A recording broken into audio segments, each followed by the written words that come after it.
ตายพี่น้องมันมาอีกแล้วบึงโอ้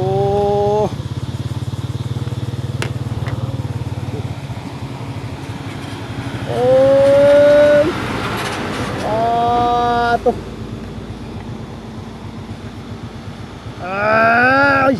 เต็มคาราเบลเลยตายไปเลยโอ้ตุ๊กทางบ้านเฮาโอ้เอาเร็วบ่ได้เห็นทางเลยพี่น้องเอ้ยเอ้าโอ้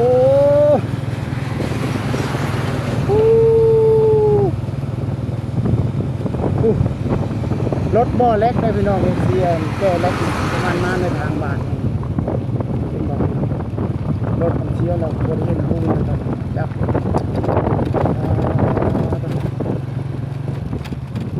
ป็นแบบหุ้งกระทาง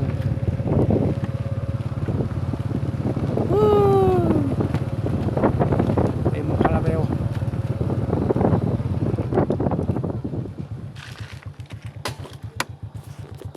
สบายดีพี่น้องตอนนี้เราไปช่วยหน้าพี่น้องเนาะ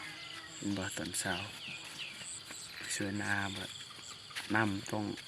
มาเบิ่งบอลเขาช่วยหน้าว่าจะเป็นใดน้ำเนาะพี่น้องเนาะเซิร์นแล้วมาไปมาเบิ่งน้ำกันเลยเนาะ FC เนาะเป็นบ่อเรือเขาเจ้าก็ใส่เรือสิประมาณมาในเรา FC เนาะเอารถจักรมาใส่เห็นบ่ถ้าเบิ่งนี่ลงมาได้บ่พี่น้องเนาะเอาจะมาเบิ่งน้ำกันเพิ่นเอารถจักรเข้าไปนี่เป็นบ่อพี่น้อง FC ใช้ได้ประมาณ2หรือ3คันใช้ได้เลย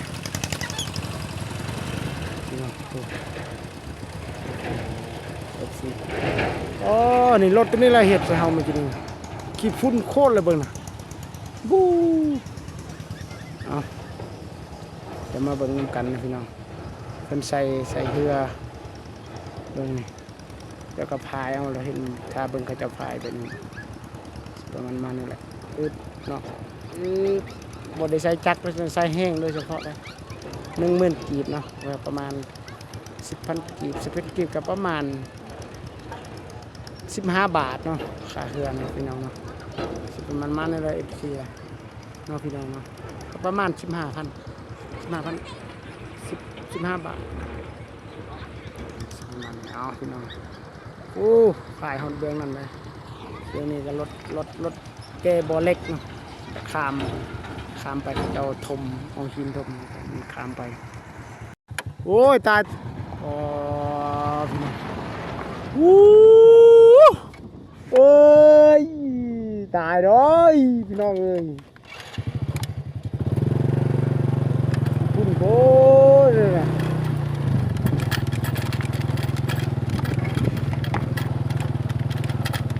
ลึกอะไรทางเนี่ยพี่น้องเอ้ย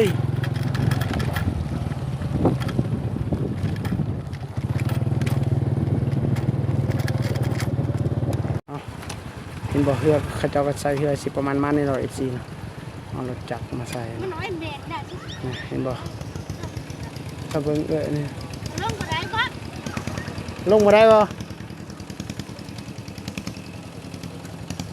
พี่น้องเนาะเอาจะมาเบิ่งน้ำกันเพิ่นเอารถจักรเข้าไปนี่เป็นบ่อพี่น้อง FC ใช้ได้ประมาณ2หรือ3คันใช้ได้เลยพี่น้องFC อ๋อนี่รถตัวนี้ละเฮ็ดให้เฮามากินขี้ฝุ่นโคตรเลยเบิ่งน่ะบูเอาจะมาเบิ่งน้ำกันนะพี่น้องเพิ่นใส่เรือเบิ่งนี่แล้วก็พายเอาเราเห็นถ้าเบิ่งเขาจะพายเป็นประมาณมานี่แหละเนาะบ่ได้ใส่จักรใส่แห้งโดยเฉพาะเลย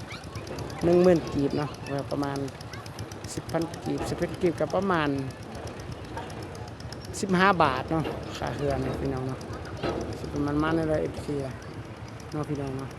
ประมาณ15,000 15,000 15 บาท เอาพี่น้องโอ้ขายหอนเบืองนั่นเลยเดี๋ยวนี้ก็รถแกบ่อเล็กเนาะข้ามไปเขาเจ้าทมเอาหินทมข้ามไปโอ้ขี้ฝุ่นพี่น้องเลยมันมาเลยขี้ฝุ่นขี้ฝ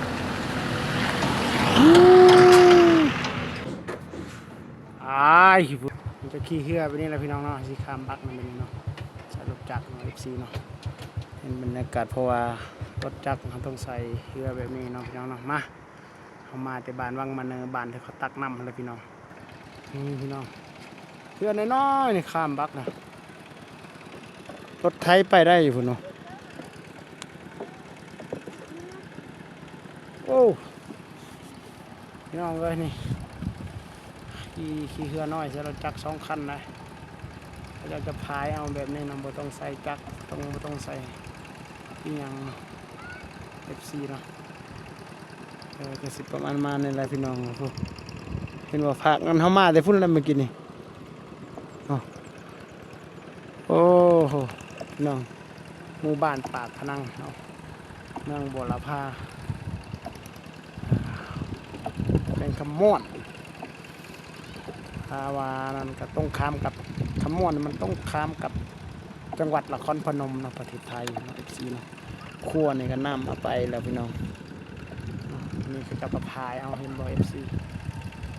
ไม่ต้องจำเป็นต้องใส่นั่นแต่ว่าถ้าว่าจะเป็นรถใหญ่บ่วีรถใหญ่รถอีโก้รถกระบะบ่เขาจะใส่บักเนาะใส่บักนี่ราคาเขาก็บ่ฮู้แต่ว่าอันนี้เนี่ยเขาจะถามเบิ่งราคาว่าเขาจะจ่ายเท่าใดเนาะค่าบักค่าเฮือนน้อยๆเห็นบ่ FC สีประมาณนี้นะค่าเฮือนนะเขาจะเอาเท่าใดเนาะจะมาเบิ่งน้ำกันว่าต้องจ่ายเท่าใดเนาะโอเคพี่น้อง FC แต่ว่าผู้ใดมาทางนี้ก็ลอง FC ทางฝั่งไทยเฮาหรือว่านักยูทูบเบอร์ไทยเฮาเนาะก็ลองเบิ่งมาสัมผัสเบิ่งเฮือไปนี่เนาะบ่เป็นหยังกับพี่น้องปลอดภัยดีเนาะเห็นบ่พี่น้องจะพายเนี่ยมีการพายนี่แหละอ๋อพี่น้อง10,000 กีบ10,000 กีบพี่น้องจ่ายเงินก่อนกับบ่แพงอยู่ได้คนใส่เรือ FC นะเบิ่งสภาพขี้ฝุ่นหมู่ครับเสื้อเราบ่เป็นตาสภาพรถจักรเขาเนี่ยโอ้พี่น้องขี้ฝุ่นเลยพี่ลึกเลื่อนพี่น้องเลยเขามา2 คนเนาะมาสวยหน้ากับชีวิตของบ้านเขาเจ้าก็สิประมาณในเฮือนสันบ้านซองของเขาเจ้าพี่น้องมันจะมีหน้าผาเนาะมีผู้ผา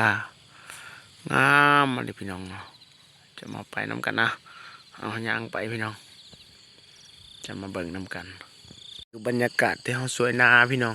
น้ำเขาจะมาเบิ่งน้ำที่เขาสวยนาเนาะพี่น้องFCเนาะเห็นบ่นี่สวยนาอะไรพวกนี้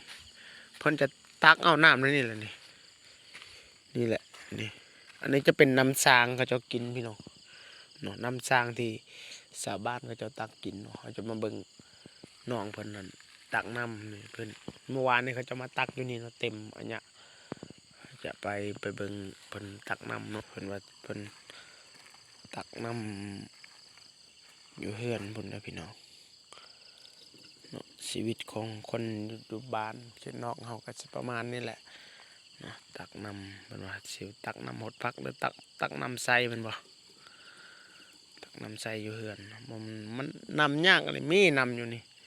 แต่น้ำนี่เขาบ่ใส่ว่าน้ำตัวนี้เป็นหยังเขาคือบ่ใส่มันคันกระโตบ่หรือว่าจังไดมันคันเนาะมันว่าเขามันมีหอยบ่มีหยังหอยนี่เขาบ่กินบ่หอยตัวใหญ่ๆนะเขาบ่กินอ้าวอยู่บ้านเฮาเขากินในหอยนั่นแหละมันได้ไข่มันเห็นบ่นี่เขาบ่กินเนาะ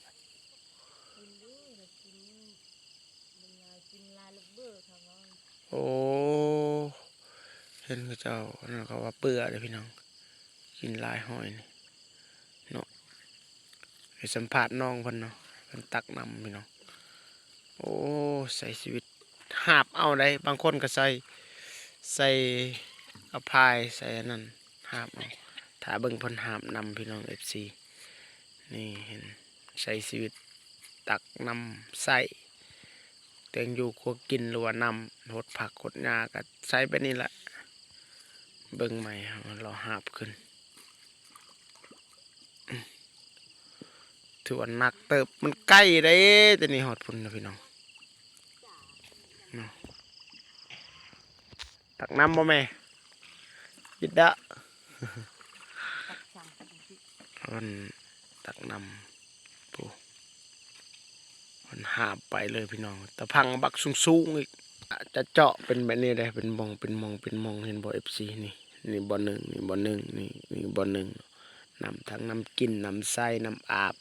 เนาะกับบ่อนี้นะเพิ่นจะเจาะแบบนี้เพราะว่าถ้าสิใส่น้ำตัวนั้นหนึ่งมามันเปื้อนแล้วก็สองมาแม่นมันบ่อนั้นเนาะพี่น้องเนาะละอีหยังวะเขาว่ามันคันกระโตเนาะมันบ่คักมันน้ำมันเหม็นมันเปื้อนเขาทิ่มนั่นอันนี้เขาก็เลยมาขุดเอาแบบนี้นะขุดเอาแบบนี้มันน้ำจะสะอาดกว่าเขาจะว่าเอาเนาะพี่น้องจะสะอาดกว่าน้ำติตัวนั้นอีกน้ำตัวนั้นมันใช้บ่ได้นะเพราะว่ามันคันกระโตมันมีหอยนะที่มาจากหอยยังกระโบเขาจะว่านะหอยอยู่ในน้ำกับผมอีอยู่น้ำแต่ว่ามันคันโตต้นโตนะเวลาอาบกินก็บ่สามารถกินได้มันเปื้อนเนี่ยนะคนก็เลยมาขุดเอาเป็นบ่อเป็นบ่อแบบนี้แต่ว่าผู้ใดขุดเขาบ่ได้ว่าอันนี้อันนี้ค่อยขุดอันนี้เจ้าขุดบ่แม่นเนาะผู้ใดขุดก็สามารถตักนำกันได้เนาะคือแม่นั่นเพิ่นตักกินเอาไปใส่เห็นบ่เพิ่นตักน้ำพี่น้องเพราะว่าการใช้ชีวิตของคนบ้านนอกเฮาก็สิประมาณนี้เนาะตักน้ำกินก็บ่ได้กินน้ำแบบคาเสื้อคาหยังเรากินน้ำสร้างน้ำมันยังแบบนี้แหละเนาะการใช้ชีวิตแล้วก็น้ำเขาว่าก็สามารถสะอาดแหละถือว่าชีวิตของคนเขตนอกเขาก็ถือว่าได้ตักน้ำได้กินน้ำแบบนี้ถือว่าโอเคแล้วนะสะอาดสุดเลยเนาะ FC เพราะว่าการใช้ชีวิตของเขาเจ้าก็เฮาตะกี้ก็เคยกินแบบนี้เนาะกินแบบนี้คือเดียวเลยน้ำนี่หมูเฮานี่สวยหน้าอะไรหมดนี่นะเราตักน้ำที่แปลว่าตัวใดเขาบ่ได้ใช้เราก็ตักเอาฉะนั้นเขาก็สิสวยหน้าคือเดียวพี่น้อง FC เนาะนี่เพิ่นแม่เพิ่นตักน้ำกินได้นี่นะบ่แม่นน้ำอีหยังนี่แม่น้ำกินบ่แม่เพิ่นว่าน้ำกินเห็นบ่พี่น้องน้ำสร้างเบิ่งเอาน้ำอยู่ใกล้ๆเด้อ FC ผู้ก็สิประมาณนี่แหละพี่น้องเลยน้ำกินมันอึดน้ำเนาะแม่เนาะก็มันมีน้ำกินก็จำเป็นกินแล้วแม่นบ่กินมาจักปีแล้วนี่แม่น้ำนี่น้ำแบบนี้หลายปีแล้วบ่หลายปีแล้วขุดไปนี่ตลอดขุดเรื่องตลอดโอ้เพิ่นว่า FC เฮ้ยเพิ่นว่าหลายปีแล้วก็กินแบบนี้ตลอดเลยเพิ่นว่าน้ำมันไหลอยู่เนาะแต่ว่าน้ำใส่บ่ได้เนาะมันเปื้อนน้ำตัวนั้นเนาะพี่น้องเห็นบ่กันนี่แหละบ่มีน้ำที่จะใส่มันก็ต้องขุดเอาแบบนี้ขุดแล้วก็หาบหรือว่าใส่กระทงไปนั่นแหละครับใส่ทั้งลังแล้วก็พายขึ้นแม่นบ่โอ้คือบ่ใส่ตุกใหญ่เลยก็หาบบ่แพ้แม่นบ่เนาะพี่น้องเนาะเอานี่หม้อนี่สวยหน้าเรียบร้อยแล้วได้หมูเฮานี่เอาน้ำเข้ามาสวยหน้าเลยเอาเฮาก็สิสวยหน้าคือกันหน่อยสิเนาะพี่น้องเนาะสวยหน้าจะหน่อยหมูเสมอปะบ่ได้เลยก็จะเฮ็ดสวนผมปลูกมะเขือปลูกยาสูบยาปลูกมะเขือปลูกมะเขือหลายแนวเนาะพี่น้องสวนเขาเจ้าเขาเบิ่งเขาจะอาบน้ำเนาะอันนี้เขาสิมาอาบเองนะเขาอาบได้เขาก็อาบได้คือกันนะ